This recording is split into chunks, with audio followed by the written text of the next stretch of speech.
Amin'ny taranja ayady kosa indray isika taranja aikido mandalo eto Madagasikara i Philippe Léon izay expert amin'ity taranja ity izay midanina moa izy izay mitondra ny traikefany ho an'ireo mpiatroka malagasy. Mandalo eto amin'ny Madagasikara amin'izao fotoana izao i Philippe Léon manam-pahaizana manokana eo amin'ny taranja aikido te-panamainty sy te-midanina. Mandritra izao fandalovana eto Madagasikara izao dia mizara ny traikefany amin'ny mpiatroka malagasy izy nanomboka ny alarobia teo ka hatramin'ny omaly sabotsy tetsy mikianja amin'ny tafona koron-drano.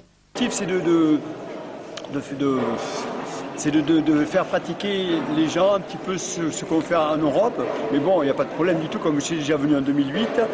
Et j'ai pu voir la progression des aikidokas de Madagascar, avec des entraîneurs comme Thiab, Serge, tout ça. Donc il n'y a pas de problème, ça marche bien.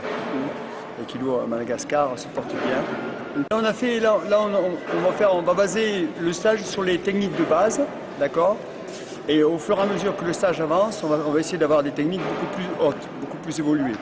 La même technique, on va essayer de la faire avec un niveau complètement supérieur et une construction technique différente. Mon bilan, je trouve que l'aïkido à Madagascar se porte bien.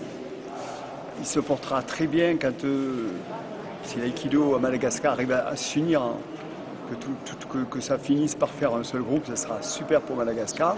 Mais depuis 2008 et 2017 que je vois aujourd'hui, il y a quand même une bonne pratique au niveau des aikidokas de Madagascar. Manodidina ny 20 isan'andro teo ireo mpiatroka tonga miatrika ny fiofanana araka ny fanazavana ny meny sensei tiavina izay tompona andraikitra voalohany amin'ny aikido aikikay Madagasikara dia ny ampivarana trany ny fahaiza-manao ny mpiatroka malagasy no anton'izao fifanana izao. Ny zavatra tena andrasantsika zany amin'ity fifanana ity dia voalohany aloha fa karazana famerenana no tena fototra.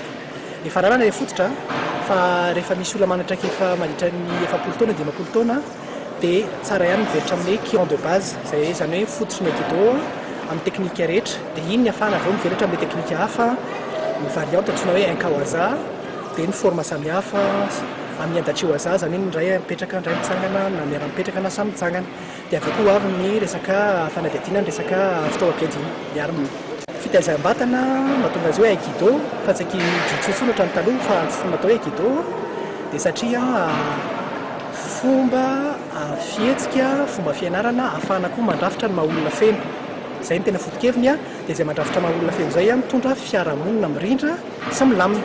Izay ny tena hoe tanjona anatin'ilay anisan'ny tanjona anatin'ilay izy. Fa izay tsy filozofia fotsiny akory na kolotsaina fotsiny fa mila tanterahana ny fihetsika ara-batana, valahana maro toerana, fomba fametrahana amin'ny maso, fametrahana ny valahana, ny vatana, misy dikany daholo izay fomba fametrahana firindra ny fomba fisefona anatin'ny fanaovana ny famitana fanatanterahana ilay hetsika kely.